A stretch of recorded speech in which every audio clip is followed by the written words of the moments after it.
सर्वसामान्यांच्या हक्काचा आवाज जागर जनस्थान। कोपरगावकडे जात असताना राज्याचे पणन मंत्री जयकुमार रावल यांचे येवला येथील शासकीय विश्रामगृहात आगमन झालंय। यावेळी येवला शहर तालुका भारतीय जनता पक्षातर्फे त्यांचे जंगी स्वागत करण्यात आले। भाजप युवा मोर्चाचे नगरसेवक समीर समदडिया यांनी रावल यांचा सत्कार केलाय। या प्रसंगी रावल यांनी उपस्थित पत्रकारांशी संवाद साधताना शेतकऱ्यांच्या जिव्हाळ्याचा कांदा प्रश्न आणि जागतिक कीर्तीच्या येवला पैठणी संदर्भात सविस्तर चर्चा केली आहे। बाजारपेठेतील ओरिजिनल विरुद्ध डुप्लिकेट पैठणीमुळे निर्माण होणाऱ्या समस्या त्यांनी जाणून घेतल्या। पैठणी कारागिरांच्या अडचणी समजून घेत अस्सल पैठणीचं अस्तित्व टिकवण्यासाठी शासन स्तरावर काय प्रयत्न करता येतील याची माहिती त्यांनी दिली।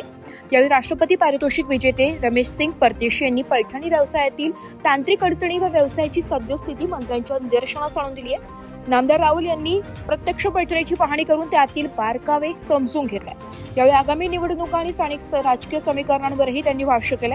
या सोहळ्याला भाजपचे राजेंद्र परदेशी, सुनील बाबर, बापू गाडेकर, सचिन साबळे यांच्यासह पक्षाचे अनेक पदाधिकारी, कार्यकर्ते मोठ्या संख्येने उपस्थित होते। तसेच येवला कृषी उत्पन्न बाजार समितीचे सभापती वसंतराव पवार यांनी देखील प्रधानमंत्री यांचा सत्कार केला। आपल्या समजून मापारी साहेब उपस्थित होते। कार्यकर्त्यांशी संवाद साधल्यानंतर रावल कोपरगावकडे रवाना झाले। जागर जनस्थानसाठी प्रतिनिधी सचिन वखारे, येवला। राजकारणामध्ये मोठा भूकंप होणार, ऑपरेशन टायगर, ऑपरेशन तुतारी होणार असं खासदार ज्योती वाघमारे यांनी वक्तव्य केलं। महाराष्ट्रामधलं राजकारण अत्यंत स्थिर आहे। देवेंद्र फडणवीस साहेबांच्या नेतृत्वाखाली आणि दोघेही उपमुख्यमंत्री महोदय यांच्या नेतृत्वाखाली महाराष्ट्राचं सरकार अत्यंत मजबूतीने सामान्य लोकांसाठी, शेतकऱ्यांसाठी, सर्व घटकांसाठी काम करते आणि मग आता सगळ्यांचा फोकस हा विकासावर आहे, सामान्य लोकांना न्याय देण्यावर आहे। फार मोठी घोषणा ही कर्जमाफीची मुख्यमंत्री मोदयांनी ही घोषणा केली, त्याच्यावर काम करायचं आणि म्हणून या सगळ्या विषयाला फार वेळ नाही आणि याच्यामधलं फार तथ्य नाही।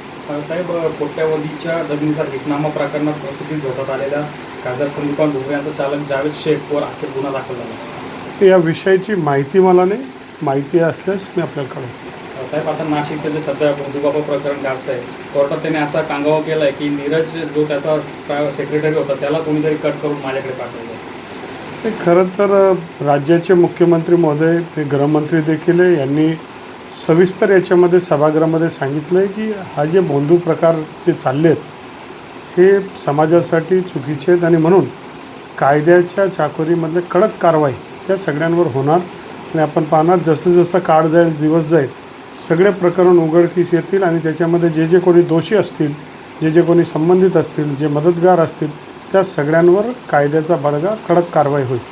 दीपक केसरकर यांनी असं म्हटलंय की मला या प्रकरणात बळीचं पत्र बनवलं जात आहे, माझा फोटो आला म्हणून मला गोवलं जात आहे। व्यक्तिगत मला कोणाबद्दल सांगता येणार नाही, परंतु सामाजिक कामामध्ये अनेक लोक भेटतात, त्यांचा काही परिचय नसतो।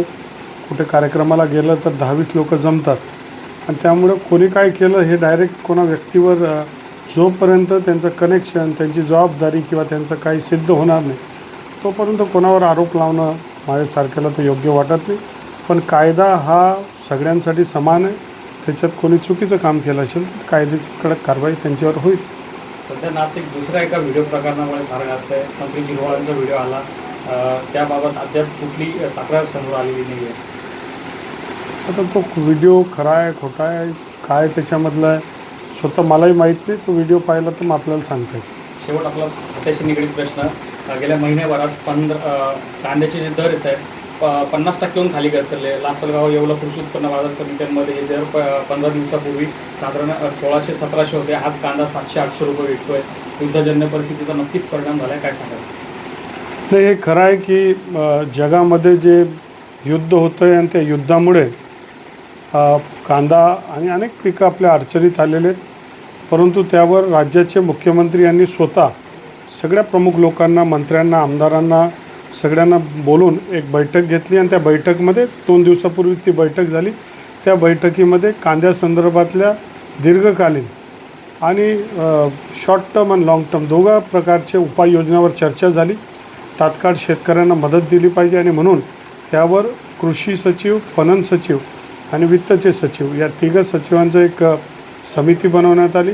त्यांना एक 7 दिवसामध्ये त्यांनी अहवाल द्यावा आणि त्या माध्यमातून शेतकऱ्यांना काय भरीव मदत करता येईल राज्य सरकार त्याच्यासाठी ती करणार आहे. सर एक हिंदी में सवाल रहेगा, जो अभी युद्ध शुरू हुआ है उसकी वजह से गैस की सप्लाई कुछ भारत में नहीं हुई थी, अभी कुछ खबर ऐसी आ रही है कि धीरे धीरे अभी एलपीजी की सप्लाई शुरू हुई है, क्या कहेंगे? देश के मजबूत पंतप्रधान माननीय मोदी साहब प्रधानमंत्री के नेतृत्व में सारे विश्व से हमारे कल्याणकारी और प्यार के रिश्ते, अच्छे रिश्ते, और पूरा विश्व ये चाहता है कि भारत को हर तरीके से मदद करे. और चिंता का कोई विषय नहीं. दुख की बात है कि इस संकट की घड़ी में और चिंता के विषय में पूरी दुनिया में जब चिंता हो रही तो अपना देश सुरक्षित है, लेकिन कुछ विरोधी तत्व पॉलिटिकल एजेंडा लेकर लोगों में भ्रम तैयार करने की कोशिश कर रहे, लोगों में चिंता तैयार करने की कोशिश कर रहे, और ये चिंता के वजह से कोई स्टोरिंग करे, कुछ ज़्यादा से होर्डिंग करे, इस प्रकार का माहौल बनाने की वो कोशिश कर रहे हैं. लेकिन लोग जागरूक हैं, देश में जागरूकता है, जिनको जो जो चाहिए वो वक्त पे मिल रहा है. लेकिन अगर हम लोग स्टोरिंग करेंगे, उसको अगर हम उसका साटा करेंगे और ज़रूरत से ज़्यादा वो चीज़ को खरीदेंगे तो मार्केट में चिंता का विषय होता है. लेकिन आपने देखा कि इतना सब परिस्थिति में भी दुनिया में जब चिंता का विषय है, भारत में कोई चिंता का विषय नहीं, क्योंकि भारत की सरकार प्रधानमंत्री मोदी जी के नेतृत्व में, हमारे सारे मंत्रियों के नेतृत्व में सभी चीज़ों की उपाय योजना कर रहे हैं. और आप देखोगे कि धीरे धीरे परिस्थिति नॉर्मल है ही और नॉर्मल ही रहेगी.